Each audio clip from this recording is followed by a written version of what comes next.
Հայաստանում հոկտեմբերի 19-ից 30-ը կանցկացվի ՄԱԿ-ի կենսաբազմազանության 17-րդ համաժողովը, COP17-ը։ Սա բնապահպանական և դիվանագիտական միջոցառում է, որին մասնակցելու են տարբեր երկրների պատվիրակություններ։ Թեմա համար 1-ի այս թողարկմանը եկեք հասկանանք, ինչպես Հայաստանն ընտրվեց որպես հյուրընկալող երկիր, ինչ հարցեր են ընդգրկված համաժողովի օրակարգում և ինչ նշանակություն ունի այս իրադարձությունը Հայաստանի համար։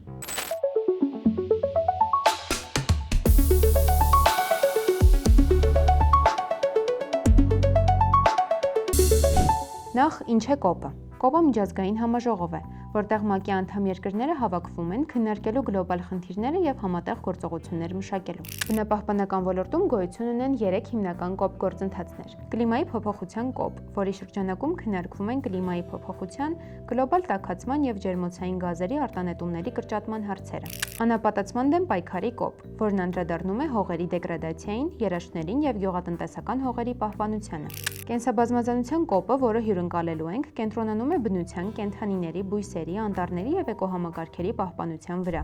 Բայց ինչպես ու ինչու է COP17-ն անցկացվում Հայաստանում։ Համաժողովի հյուրընկալման ընտրության գործընթացն ուներ իր առանձնահատկությունը։ Կենսաբազմազանության կոնվենցիայի պատմության մեջ առաջին անգամ հյուրընկալող երկիրն ընտրվեց քվեարկությամբ։ Եթե նախկինում թեկնածուի շուրջ կողմերը համաձայնության էին գալիս կոնսենսուսով, այս անգամ նշանակված տարածաշրջանային խմբում համաձայնություն ձեռք չբերվեց։ Ընտրությունը Հայաստանի և Ադրբեջանի միջև էր։ Գաղտնի քվեարկության արդյունքում Հայաստանն ընտրվեց 123 ձայնից 65-ով։ Armenia 65, Azerbaijan 58։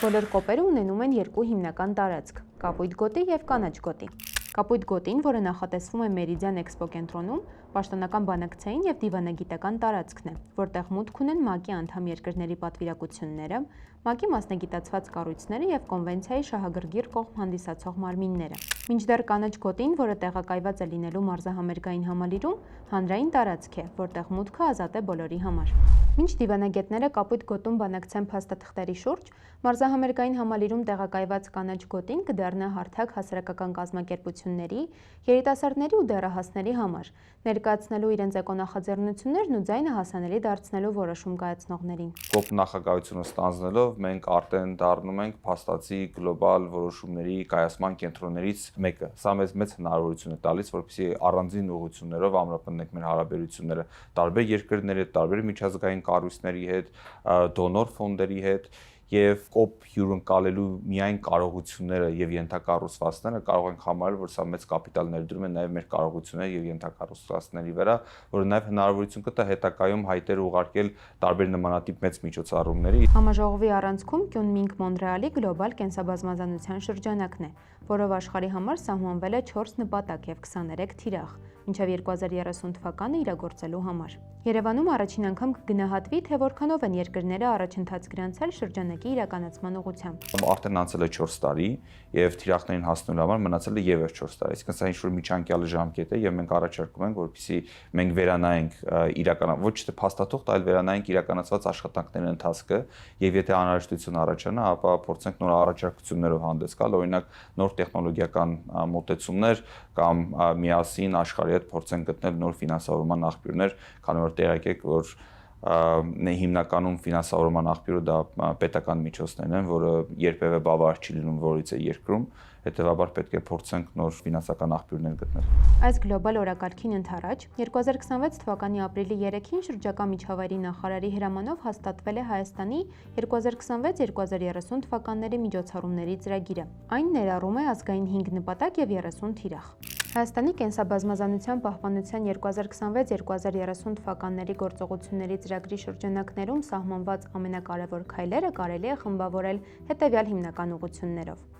Առաջինը տեսակների պաշտպանությունն է։ Նախատեսվում է մշակել ու իրականացնել Կարմիր գրքում գրանցված վտանգված կենդանիների, կովկասյան ընձառյուծի, հայկական մուֆլոնի և բեզոարյան այծի պահպանության հատուկ պլաններ։ Բացի այդ, ստեղծվելու է մարդու և վայրի բնության միջև կոնֆլիկտային դեպքերի գրանցման ու քարտեզագրման միասնական համակարգ։ Երկրորդ ուղղությունը Սևանա լճի և ջրային ռեսուրսների առողջացումն է։ Մինչև 2030 թվականը նախատեսվում է ֆոսֆորով ու ազոտով լճի աղտոտվածությունը նվազեցնել առնվազն 30%-ով։ Զուգահեռաբար գույքագրվելու և ապամոնտաժվելու են ափամերձ տարածքների ապօրինի շենք շինությունները։ Երրորդը կլիմայական դիմակայությունն ու անտառապատումն են։ Ծրագրով նախատեսվում է անտառածածկ տարածքներն ավելացնել 12500 հեկտարով, մեծացնելով անտառների դիմադրողականությունը կլիմայի փոփոխության նկատմամբ։ Միաժամանակ նախատեսված է համայնքներում վառելափայտի օգտագործումը կրճատել առնվազն 30%-ով։ Չորրորդ ուղղությունը ֆինանսական եւ գիտական հիմքերի ապահովումն է։ Սա ենթադրում է կենսաբազմազանության ֆինանսավորման ներքին ու միջազգային նոր մեխանիզմների ներդրում,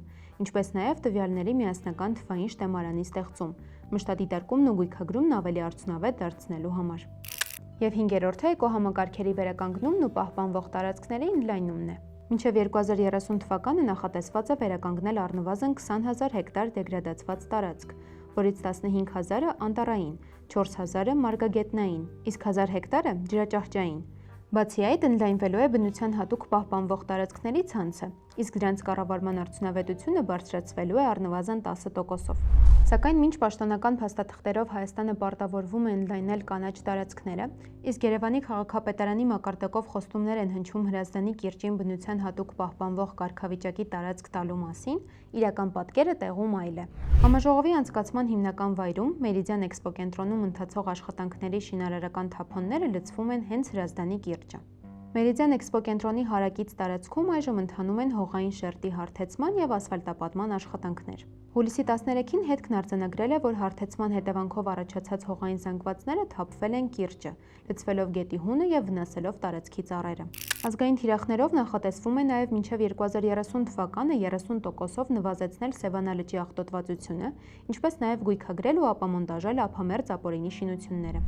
Սակայն ափամերձ հատվածների մաքրման այս գործընթացն ուղեկցվում է նոր էկոլոգիական ռիսկերով։ Մասնագիտական եւ հանրային շրջանակներից հնչող ահազանգերի համաձայն ապօրինի շինությունների քանդման արդյունքում առաջացած շինարարական աղբն ու փլատակները պատշաճ կերպով չեն հեռացվում տարածքից։ Դրանք թողնվում են հենց ափամերձ հատվածում կամ լցվում անմիջապես լիճը։ Ստացվում է, որ Սևանն ապօրինի կառույցներից ազատելու բնապահպանական քայլերը անփույթ ձևով իրականացվելու պատճառով հանգեցնում են ջրային ռեսուրսների հերթական աղտոտմանը։ Հաշվի առնելով նաև առաջիկայում սպասվող COP17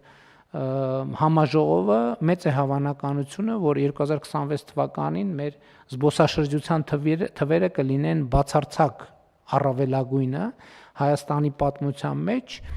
COP17-ը Հայաստանի համար լուրջ քննություն է, ցույց տալու, թե որքանով ենք պատրաստ գլոբալ բնապահպանական օրակարգի մասնակից լինել։ Որպեսզի համաշխարհային այս իրադարձությունը չսահմանափակվի միայն բարձրաստիճան պատվիրակությունների ընդունմամբ ու ամբիոններից հնչող խոստումներով, իրականությունն ու պաշտոնական հայտարարությունները չպետք է հակասեն միմյանց։ Գլոբալ նպատակներն ու ազգային թիրախները իմաստ են ստանում միայն այն ժամանակ, երբ կյանքի են կոչվում գործնականում։ Իսկ կենսաբազմազանության պահպանությունն ու շրջակա միջավայրի հանդեպ հարգանքը սկսվում են ոչ թե կապույտ կամ կանաչ գոտիների բանակցություններից, այլ Հրազդանի կիրճից, Սևանա լճից ու մեր ամենօրյա որոշումներից։ Թեմա համար 1-ի հաջորդ թողարկումը բաց չթողնելու համար բաժանորդագրվեք մեր YouTube-յան ալիքին, հետևեք մեզ նաև սոցցանցերում։ Եվ եթե կարևորում եք մեր աշխատանքը, աջակցեք նաև մեր Patreon-ին, ամսական վճարելով սկսած ընդամենը $2-ից։